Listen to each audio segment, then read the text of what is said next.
অতিরিক্ত পেকে যাওয়া কলা আর ওটস দিয়ে কোনো চিনি ব্যবহার না করে এমন সফট কেক কী করে তৈরি করবে সেটারই রেসিপি আজ তোমাদের সঙ্গে শেয়ার করব। Hello my beautiful families, welcome to my channel Roy's cooking diaries. আশা করছি সবাই খুব ভালো আছো। তো দেখো, বাড়িতে কলা নিয়ে আসলে দু একটা কলা তেমন অতিরিক্ত পেকেই যায়, আর আমার বাড়িতে ছিল সত্যনারায়ণ পুজো, যার জন্য কলা একটু বেশি পরিমাণে নিয়ে আসা হয়েছে। তো কিছু কলা এমন বেশি পেকে গেছে যেগুলো কেউ খাচ্ছে না। তবে কলাগুলো কিন্তু একদমই নষ্ট হয়নি, ওপরের খোসাটাই শুধুমাত্র একটু কালো হয়ে গিয়েছে। কলাগুলো আশা করছি দেখে বুঝতেই পারছো অতিরিক্তই পেকে গেছে। এখানে আমি 5টার মতো কলা নিয়েছি, তোমরা তোমাদের মতো কোয়ান্টিটি নিতে পারো। সেটা একটা মিক্সিং জারের মধ্যে নিয়ে নিয়েছি, তার সাথে 1 কাপ নিয়েছি আমি এখানে গুঁড়ো গুড়, আর 5-6টার মতো খেজুর বীজ ফেলে দিয়েছি। মিষ্টির জন্য এখানে গুড় আর খেজুরটাই ইউজ করছি, আর 3 চামচ দিয়েছি এখানে জল ঝরানো দই।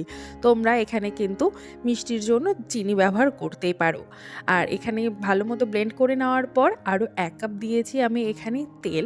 আমি এখানে সূর্যমুখী তেল ইউজ করেছি, তোমরা চাইলে কিন্তু বাটার মেল্ট করে বা ঘিও দিতে পারো মেল্ট করে নিয়ে। তো মিক্সও রেডি হয়ে গেছে, সেটাকে সাইড করে রেখে দিয়ে কড়াইটা আমি প্রিহিট করতে রেখে দিয়েছি। কিছুটা পরিমাণে লবণ দিয়ে ঢাকা দিয়ে কড়াই আমি প্রিহিট করতে রেখে দিয়েছি 10 মিনিটের জন্য। ততক্ষণ আমি একটু কিছুটা পরিমাণে এখানে কাঠবাদাম, সেটাকে ছোট ছোট করে কেটে নিয়ে তার মধ্যে ওটসের গুঁড়ো দিয়ে মিক্স করে রেখে দিয়েছি গার্নিশের জন্য।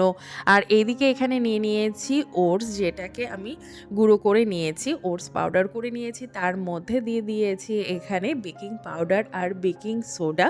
সেটাকে ভালো মতো মিক্স করে নিয়ে এবার একটা বড় বাটি বা পাত্রর মধ্যে চালনিতে ভালো মতো চেলে নিতে হবে। অবশ্যই কিন্তু এই স্টেপটা তোমরা মিস করবে না। ভালো মতো না চেলে মিক্স যদি করো বা কেকটা তৈরি করো, তাহলে কিন্তু কেকটা সফট হবে না আর স্পঞ্জি ব্যাপারটাও ভালো আসবে না। তো আমি এখানটাতে কেকের মোল্ডটার মাপ নিয়ে নিয়েছি, একটা সাদা কাগজ নিয়েছি, সেটার ভিতর তেল দিয়ে একদম মাপ মতো কেটে নিয়েছি। তোমাদের কাছে যদি বেকিং পেপার থাকে তাহলে তোমরা সেটাই ইউজ করবে, আমার কাছে ছিল না, তাই নর্মাল আমি কাগজ দিয়েই করেছি। তো এইদিকে সেই লিকুইড মিক্সচার আর হচ্ছে ড্রাই মিক্সচার দুটোকে ভালো মতো মিক্স করে নিয়েছি।